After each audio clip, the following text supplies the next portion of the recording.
बुजुर्ग पिता का समझौते से इनकार, बेटों को देखा तक नहीं, बोले 4 दिन की जिंदगी वृद्धाश्रम में गुजार लूंगा। 2 कमाऊ बेटे और 4 बेटियां होते हुए भी वो दर दर की ठोकरें खाने के लिए मजबूर हैं।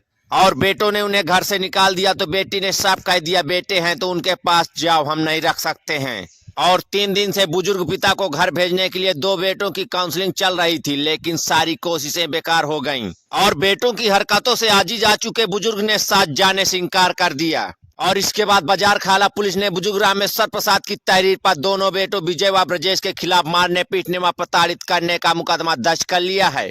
और थाने में पहुंचे रामेश्वर प्रसाद के सामने जब उनके बेटे पहुंचे तो उन्होंने उनकी तरफ देखने तक से इनकार कर दिया है। और उन्होंने साफ कह दिया कि वृद्धाश्रम में सिर्फ अच्छत और इज्जत की 2 रोटी तो मिलेंगी, 4 दिन की जिंदगी यहीं गुजार लूंगा, पर इनके साथ नहीं जाऊंगा। और मतलब है कि बीते शुक्रवार को वन स्टॉप सेंटर की टीम ने 85 वर्षीय बुजुर्ग को सरोजिनी नगर के वृद्धाश्रम में पहुंचाया था।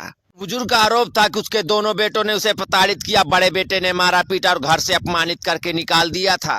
बीमारी की हालत में हाथ में यूरिन बैग पकड़े बुजुर्ग सड़क पर पड़े थे। वन स्टॉप सेंटर की टीम की मदद से उन्होंने केस दर्ज करवाया है। और वहीं प्रभारी निरीक्षक बाजार खाला विनोद कुमार यादव के मुताबिक जांच की जा रही है। अक्सर कहा जाता है कि जिसकी औलाद है उसे बुढ़ापे की क्या चिंता, लेकिन 85 साल के रामेश्वर प्रसाद के मामले में ऐसा नहीं है।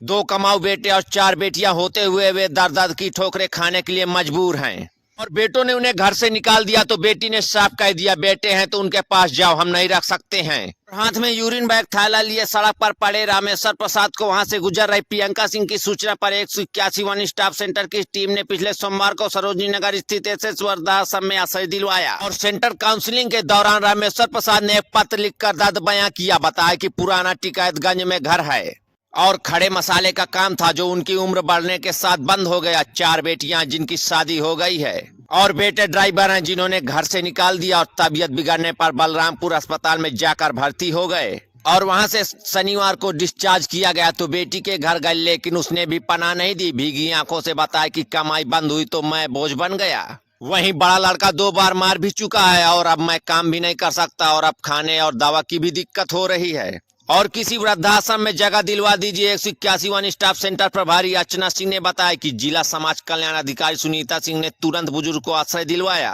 और डीपीओ विकास सिंह के निर्देश पर मंगलवार को सीनियर सिटीजन एक्ट के तहत बेटों के खिलाफ मुकदमा दर्ज करवाया जाएगा। और वहीं वरिष्ठ नागरिकों के लिए काम करने वाली संस्था गाइड समाज कल्याण संस्थान की संस्थापक डॉक्टर इंदु सुभाष बताती हैं कि पिछले 6 महीनों में 350 शिकायतें पूरे प्रदेश से हेल्पलाइन पर दर्ज हुई हैं और इनमें बेटे बहू के हिंसा करने और खाना ना देने या फिर संपत्ति हड़प लेने की हैं।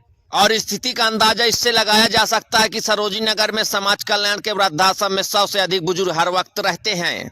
और डॉक्टर इंदु सुभाष कहती हैं कि पहले सीनियर सिटीजन एक्ट के तहत माता पिता को प्रताड़ित करने पर बेटा बेटी कानून के दायरे में आते थे, लेकिन 2019 में इसमें संशोधन करते हुए सौतेले बच्चों, दत्तक बच्चों, पुत्र वधू आदि को भी इसके दायरे में लाया गया है। और इसमें 10,000 रुपए प्रतिमाह या इससे ज्यादा का भी भुगतान करने का निर्देश न्यायाधिकरण बच्चों को दे सकता है। और 3 से 6 महीने का कारावास या 10,000 रुपए तक का जुर्माना या दोनों से दंडित करने का प्रावधान है। और वहीं संशोधन विधेयक के मुताबिक सास ससुर व दादा दादी को भी प्रताड़ित करने पर यह दंड दिए जाने का प्रावधान है।